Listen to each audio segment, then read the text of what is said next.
बिस्मिल्लाहिर्रहमानिर्रहीम। अस्सलाम वालेकुम स्टूडेंट्स। सेकंड ईयर का हम लेक्चर स्टार्ट करने लगे हैं। थर्ड चैप्टर हम आज स्टार्ट करेंगे। फर्स्ट टू चैप्टर हम लोगों ने कर लिए थे, ठीक है। तो हम थर्ड चैप्टर स्टार्ट करेंगे, जो है हमारा नर्वस सिस्टम। जो थर्ड चैप्टर है हम उसको ऑटोनोमिक नर्वस सिस्टम भी कहते हैं या नर्वस सिस्टम भी कहते हैं। तो जो हमारे पास नर्वस सिस्टम है ना, उसको फर्दर दो जो है ना आगे सिस्टम में डिवाइड किया गया है। एक हमारे पास होता है सेंट्रल नर्वस सिस्टम, ठीक है, जिसको हम सीएनएस कहते हैं। और सेकंड हमारे पास है पेरिफेरल नर्वस सिस्टम।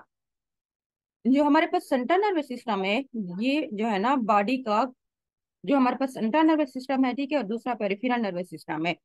तो सेंट्रल नर्वस सिस्टम को फर्दर हमने डिवाइड किया गया है।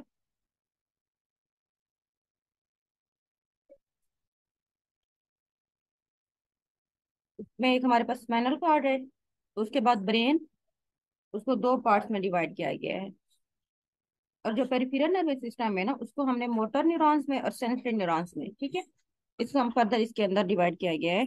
तो पहले हम इसके अंदर देखते हैं कि ये हमारे पास क्या होता है। सेंट्रल कंट्रोल यूनिट होता है जो हमारे पास सेंट्रल नर्वस सिस्टम है, जिसको हम सीएनएस भी कहते हैं।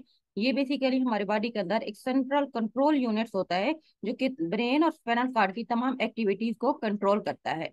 जबकि पेरिफेरल नर्वस सिस्टम होता है, इसमें जो है ना ये बॉडी का जो है ना इसकी जो दूसरे तमाम इसेंशियल्स जो होती है वर्ड्स होते हैं, जिसमें like bodies like to the essential words वगैरह, बॉडी के दूसरे तमाम जिसके अंदर सिस्टम आ जाते हैं, जिसके अंदर हमारे पास मोटर आगे न्यूरॉन्स होती है, सेंसरी न्यूरॉन्स होती हैं, ठीक है, वो पेरिफेरल नर्वस सिस्टम में आ जाएंगी। तो पहले हम इसमें देखते हैं कि ब्रेन और स्पाइनल कॉर्ड। स्पाइनल कॉर्ड जो है ना, स्पाइनल कॉर्ड का वो हमारे पास क्या होता है कि स्पाइनल कॉर्ड ये कंडक्ट करता है जो सिग्नल्स होते हैं उनको to and from the brain and control the reflex activity. Spinal cord का क्या काम होता है कि जो हमारे ब्रेन की तरफ जो सिग्नल ट्रांसमिट करते हैं, और जो सिग्नल वहां से फिर सिग्नल दोबारा लेके बॉडी के तमाम पार्ट की तरफ भेजना। यानी कि बॉडी के तमाम पार्ट से जो भी सिग्नल होता है उसको लेके उसको ब्रेन तक सिग्नल को लेके जाना, और ब्रेन से दोबारा उसका जो रिस्पॉन्स होता है वो लेके बॉडी के तमाम ऑर्गन की तरफ पहुंचाना स्पाइनल कॉर्ड का काम होता है। उसके बाद ब्रेन क्या है। ब्रेन आपको पता है कि ब्रेन के अंदर हमारे पास फर्दर ब्रेन स्टेम्स वगैरह आ जाते हैं, ठीक है। और उसके बाद मुख्तलिफ इसके पार्ट्स होते हैं। तो जो ब्रेन होता है, ये रिसीव करता है and process sensory information, initiate response, store and memories, generate the thought and emotion. जो तमाम जो भी सेंसरी इंफॉर्मेशन होती हैं उन तमाम को जो है ना हमारा ब्रेन बेसिकली रिसीव कर रहा होता है, और उनको फर्दर आगे प्रोसेस कर रहा होता है तमाम इंफॉर्मेशन को, ठीक है। और जो भी रिस्पॉन्स वगैरह होते हैं उनको इनिशिएट करता है, और जो न्यूरो ट्रांसमीटर्स वगैरह होते हैं वो सारे हमारे ब्रेन के अंदर स्टोर हो रहे होते हैं और वहीं पर ही रिलीज होते हैं। और जो हमारी मेमोरीज वगैरह होती हैं वो भी हमारे ब्रेन के अंदर जनरेट हो रही होती हैं। और तमाम जो हमारे इमोशंस है, जो हमारे थॉट्स वगैरह होती है, ये सारे ब्रेन के अंदर जो है ना इन्होंने स्टोर जनरेट होना होता है। यानी कि ब्रेन मेन होता है जहाँ पे जो रिस्पॉन्स होते हैं, ठीक है, वो भी वहीं पे जनरेट होते हैं। जो हमारी थॉट्स होती हैं, जो हमारी मेमोरीज वगैरह होती हैं, वो सारी की सारी हमारे ब्रेन के अंदर जनरेट होती हैं। और इसके अलावा जो न्यूरो ट्रांसमीटर्स होते हैं, न्यूरो ट्रांसमीटर आपने पढ़ा था, हमने पीछे भी पढ़ा है कि सिग्नल को जो है ना जो उनके नर्व इम्पल्स होते हैं या सिग्नल्स वगैरह होते हैं उनको ट्रांसमिट करते हैं बॉडी के एक सेल से दूसरे सेल की तरफ। वो तमाम जो होते हैं उनका रिलीज भी और उनकी स्टोरेज भी वो हमारे ब्रेन के अंदर हो रही होती है। उसके बाद अगर हम पेरिफेरल नर्वस सिस्टम की बात करते हैं, तो उसके अंदर हमारे पास सेंसरी, ठीक है, नर्वस सिस्टम है और मोटर नर्वस सिस्टम है। जो हमारे पास मोटर नर्वस सिस्टम है, सीएनएस 2, ये इसका काम क्या होता है, ये जो सेंड करता है जो भी तमाम जो होते हैं सिग्नल्स वगैरह होते हैं उनको सीएनएस से टू द मसल ग्लैंड्स की तरफ। जो मोटर होता है उसका काम होता है ये मोटर इम्पल्सेस को, अब इसके बारे में हम आगे भी डिटेल से पढ़ेंगे। जो मोटर इम्पल्स होती हैं, ठीक है, जो मोटर सिग्नल्स होते हैं हमारे मूवमेंट से रिलेटेड होते हैं, उनको मसल्स और ग्लैंड की तरफ भेजता है। जबकि जो सेंसरी नर्वस सिस्टम होता है ये सेंसरी ऑर्गन से जो है ना सीएनएस की तरफ भेजता है, ठीक है। अब ये सेंसरी ऑर्गन से सीएनएस की तरफ तमाम इंफॉर्मेशन वगैरह को भेजेगा। अब जो हमारे पास मोटर नर्वस सिस्टम है, फर्दर इसको दो हिस्सों में डिवाइड किया गया है। एक हमारे पास आता है सोमेटिक नर्वस सिस्टम, दूसरा हमारे पास है ऑटोनोमिक नर्वस सिस्टम। जो सोमेटिक जो होती है नर्वस सिस्टम होता है, ठीक है, उसमें हमने इसको फर्दर डिवाइड किया गया है। अब जो हमारे पास सोमेटिक नर्वस सिस्टम होता है, वो जो हमारी वोलेंट्री मूवमेंट्स होती है उनको कंट्रोल करना होता है। वो वोलेंट्री मूवमेंट्स का मतलब होता है वो तमाम मूवमेंट्स जो हमारे कंट्रोल में होती है, ठीक है। जिस तरह हमारे बाजू की मूवमेंट्स से हमने बाजू को मूव करना है, ठीक है, और तो उसके बाद हमने अपनी टांगों को मूवमेंट्स देनी है, हमने उठना है, बैठना है, ये वगैरह, ये सारी मूवमेंट वोलेंट्री मूवमेंट्स होती हैं जो कि हमारे अपने कंट्रोल में होती है। जबकि इनवोलेंट्री मूवमेंट्स जो होती हैं वो मूवमेंट्स जो हमारे कंट्रोल में नहीं होती है। जिस तरह से मतलब फौरी तौर पर कोई चीज जैसे हम फील करते हैं, जैसे कुछ लोगों को मतलब टांग हिलाते हैं कुछ लोग, और कुछ लोगों को जिस तरह हमारे कुछ मसल्स वगैरह की मूवमेंट्स वगैरह होती हैं जो हमारे कंट्रोल में नहीं होती। उसके बाद जो हमारे पास ऑटोनोमिक नर्वस सिस्टम है ना, तो उसको हमने फर्दर दो पार्ट में डिवाइड किया गया है। एक उसके अंदर सिंपैथेटिक नर्वस सिस्टम है, और दूसरा पैरासिम्पैथिक नर्वस सिस्टम। ठीक है, जो सिंपैथेटिक नर्वस सिस्टम है, आपको पता है वो जो फाइट या फ्लाइट में काम करता है, यानी कि इमरजेंसी सिचुएशन के अंदर जो हमारा सिंपैथेटिक नर्वस सिस्टम काम कर रहा होता है, जबकि जो पैरासिम्पैथिक नर्वस सिस्टम होता है तो वो रेस्ट में काम करता है। यानी कि नॉर्मल लाइफ की जो हमारी एक्टिविटीज वगैरह होती है डेली रूटीन की, तो उनको हमारा पैरासिम्पैथिक नर्वस सिस्टम ही कंट्रोल कर रहा होता है। लेकिन कोई भी इमरजेंसी हो जाती है, जैसे आप लोग की क्लासरूम में बैठे हैं, तो वहाँ पे जो नॉर्मल सिचुएशन के अंदर आप लोग पढ़ रहे हैं कुछ भी, तो उस टाइम हमारा पैरासिम्पैथिक नर्वस सिस्टम एक्टिवेट होता है।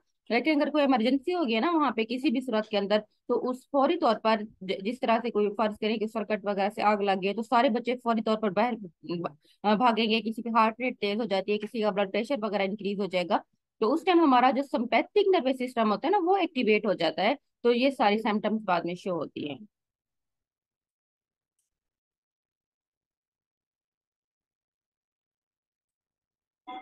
ठीक है, तो इसमें हम देखते हैं कि autonomic nervous system ANS. Autonomic nervous system ANS along with the endocrine system coordinate the regulation and integration of body function। ANS का काम क्या होता है कि हमारे बॉडी के अंदर एक एंडोक्राइन सिस्टम भी होता है, जहाँ से तमाम ग्लैंड्स वगैरह जो है ना वो वहां से प्रोड्यूस होते हैं और आगे बॉडी के फंक्शन परफॉर्म कर रहे होते हैं। तो एएनएस एंडोक्राइन सिस्टम के साथ हमारी बॉडी के जो तमाम फंक्शन होते हैं उनको रेगुलेट भी कर रहा होता है और इंटीग्रेट भी कर रहा होता है। ठीक है, तमाम फंक्शन जिनके परफॉर्म करने में एएनएस का ही काम होता है। ANS is concern with regulation of cereal functions. ठीक है, जो हमारी बॉडी के मेन तमाम फंक्शंस होते हैं उनको कंट्रोल कर रहा होता है, इसीलिए हम इसको इनवॉलंटरी नर्वस सिस्टम भी कहते हैं। उसके बाद है न्यूरॉन्स। क्या होती है neurons? Is defined as basic structure and functional unit of nervous system. जो नर्वस सिस्टम होता है उसका जो बेसिक स्ट्रक्चर और फंक्शन यूनिट उसको हम न्यूरॉन्स कहते हैं। जिस तरह से हमारी बॉडी का main function structure unit cells है, इस तरह नर्वस सिस्टम का जो स्ट्रक्चर और फंक्शनल बेसिक यूनिट होता है उसको न्यूरॉन्स कहते हैं। Neurons is like any other cells in the body having nucleus and all organelles in the cytoplasm। Neurons body के दूसरे सेल्स की तरह ही होता है। इसके अंदर एक बॉडी होती है जिसमें एक न्यूक्लियस मौजूद होता है और दूसरे ऑर्गेनल साइटोप्लाज्म के अंदर मौजूद होते हैं। ये हमारे पास डायग्राम बनी हुई है, इसके अंदर हमने न्यूरॉन की स्ट्रक्चर को उन्होंने बताया हुआ है। ये हमारे पास एक सेल बॉडी होती है जिसके अंदर एक न्यूक्लियस मौजूद होता है। उसके बाद उसकी सेल बॉडी के अंदर न्यूक्लियस है, उसके साथ साथ उससे मुख्तलिफ ब्रांचेस वगैरह निकल रही हैं जिनको हम डेंड्राइट्स कहते हैं। और वहां से जो दूसरी उसके साइड से एक आ रही है उसको हम एक्सॉन्स कहते हैं। एक्सॉन्स जो होते हैं ना बेसिकली वहां पे माइलन शीट्स के बने होते हैं, जो सेल्स होते हैं आपस में दो एक्सॉन एक जगह पे मिलते हैं। ठीक है, उसको हम जो नोड्स कहते हैं। तो नोड्स ऑफ रेनवर जहाँ पे दो एक्सॉन्स आपस में मिलके एक नोड्स बना देते हैं। उसके बाद आखिर में उसके टर्मिनल्स जो होते हैं एंड होते हैं जहाँ से ब्रांचेस बाहर की तरफ निकल रही हैं।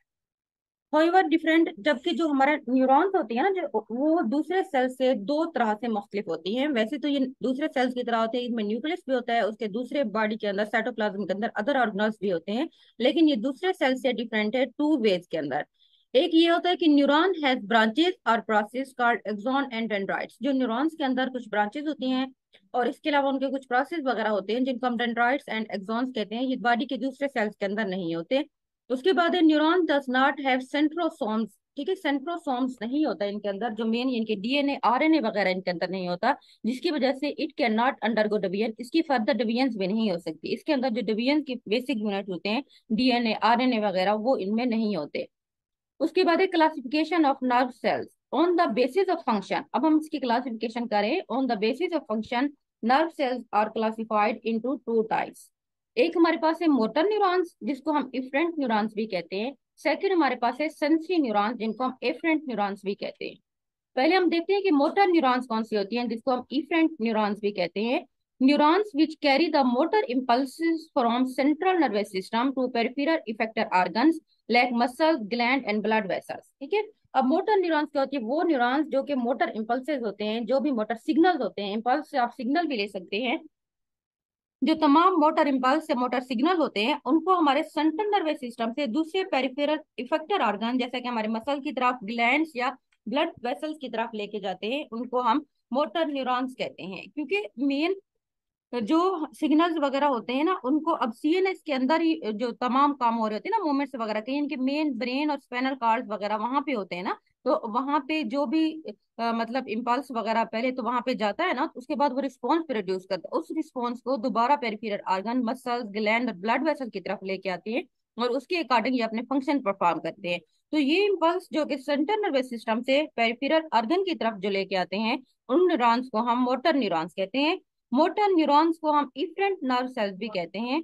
Generally these neurons have long axons and short dendrites. अगर हम इनकी स्ट्रक्चर की बात करते हैं ना मोटर न्यूरॉन्स की, तो इनके अंदर जो एक्सॉन्स होते हैं वो लॉन्ग होते हैं, और इसके डेंड्राइट्स जो होते हैं वो शार्ट्स होते हैं। उसके बाद सेकंड हमारे पास सेंसरी न्यूरॉन्स, जिनको हम एफरेंट न्यूरॉन्स भी कहते हैं। These neurons carry the sensory impulse from peripheral to CNS. ठीक है, अब इनका काम क्या होता है, अब ये सेंसरी न्यूरॉन्स है, अब इनका उनसे मोटर न्यूरॉन से इनका उलट है। अब ये जो पेरिफेरल ऑर्गन जिनके मसल ग्लैंड से जो भी सेंसरी इंपल्सेस होते हैं उनको सीएनएस की तरफ लेके जाते हैं। मिसाल के तौर पर जैसे कि अगर हम किसी गर्म चीज को हाथ लगाते हैं ना, अब मैंने उसकी उंगली लगाई है, मतलब अपनी फिंगर्स वगैरह अगर मेरी गर्म पैन के ऊपर लग जाती है, तो फौरी तौर पर मैं उसे पीछे खींच लेती हूँ। तो वो जो उस टाइम इम्पल्सेस होती हैं वो फौरी तौर पर ये सेंसरी न्यूरॉन्स ये ब्रेन तक पहुंचा देती है, तो मेरा ब्रेन फौरन ही हमारा ब्रेन अलर्ट हो जाता है। तो वो रिस्पॉन्स प्रोड्यूस करता है, तो हमें फील होता है कि हम मेरा हाथ जल रहा है। क्योंकि हाथ देखिए, हमने तो यहाँ पे जो हमारे दूसरे ऑर्गन्स है, ये जो पेरिफेरल ऑर्गन्स है ना, जो हमारे फिंगर्स वगैरह है, मैंने ये वाली चीज टच की है पेन को, लेकिन फौरी तौर पर यहाँ से सिग्नल ब्रेन की तरफ जाता है, तो ब्रेन अलर्ट हो जाता है, तो वहां पे जो है ना हमें फील हो जाता है कि हमें पेन हो रहा है, पेन हो रही है। ठीक है, तो इसीलिए मोटर जो सेंसरी न्यूरॉन्स होती हैं, उनका काम होता है कि वो सेंसरी इंपल्स को पेरिफेरल से सीएनएस की तरफ लेके जाती हैं। और अगर इनकी स्ट्रक्चर को देखें तो इनके शॉर्ट एक्सॉन्स होते हैं और लॉन्ग डेंड्राइट्स होते हैं। उसके बाद रिसेप्टर्स क्या होते हैं। रिसेप्टर्स आप सबको पता है क्या होते हैं। बेसिकली रिसेप्टर कोई भी बायोलॉजिकल मॉलिक्यूल्स होते हैं जो जाके जिनके साथ ड्रग ने जाके बाइंड कर देना होता है, और उसके बाद उसने अपना एक फार्माकोलॉजिकल एक्शन प्रोड्यूस करना होता है। फार्माकोलॉजी के में अगर हम रिसेप्टर को डिफाइन करते हैं, receptor is any biological molecules to which a drug binds and produce a measurable response.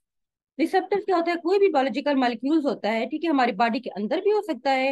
Receptor जो होते हैं एंजाइम्स हैं, जिस तरह प्रोटीन्स वगैरह, ये सारे हमारे पास रिसेप्टर्स होते हैं। तो कोई भी ड्रग जो हम देते हैं वो जाके रिसेप्टर के साथ बाइंड करता है, उसके बाद एक फार्माकोलॉजिकल अपना एक्शन प्रोड्यूस करता है। enzymes and structure proteins can be considered to pharmacological receptors। जो enzymes होते हैं हमारी बॉडी के अंदर, जो भी दूसरी प्रोटीन्स वगैरह होती हैं, वो रिसेप्टर के तौर पर काम कर रही होती है। जो ड्रग हम देंगे वैसे वो जाके उसके साथ बाइंड कर जाते हैं उस रिसेप्टर के साथ, यानी कि एंजाइम या प्रोटीन के साथ, तो उसको जाके वो एक्टिवेट हो जाता है, तो उसके बाद एक फार्माकोलॉजिकल रिस्पॉन्स प्रोड्यूस होता है। उसके बाद न्यूरो ट्रांसमीटर्स क्या होते हैं।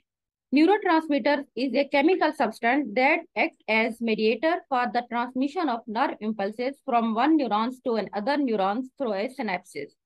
ठीक है, मोटर न्यूरॉन्स क्या होते हैं। मोटर न्यूरॉन बेसिकली कोई भी केमिकल सब्सटेंस होते हैं जिनको एक मेडिएटर के